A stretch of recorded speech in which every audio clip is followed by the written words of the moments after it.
Now our next step will be to ensure that the rear derailleur is working correctly. And how we do that is by shifting down into our smallest cog using our grip shift. And we want to shift up the cassette. So we'll get started by turning our cranks. We will start shifting. Now, if you're having an issue shifting up the cassette, that means that you don't have enough tension. So you need to add some by using this barrel adjuster right here. So we'll continue up.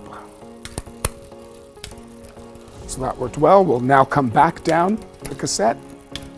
And the opposite applies, that if it's hard to come back down the cassette, you just need to back off some of that tension using the barrel adjuster.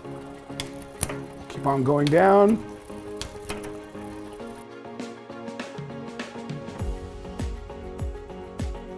And now for our final adjustments, we need to make sure that the handlebars are nice and straight. Spot eyeing it from the top, or you can come in front. Get those bars nice and straight. Using a 6mm Allen key, just tighten that down. Nice and snug.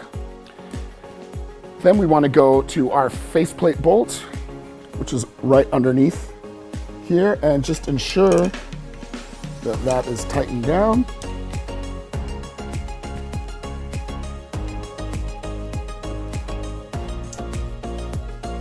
Nice and straight. All brakes are good and aligned.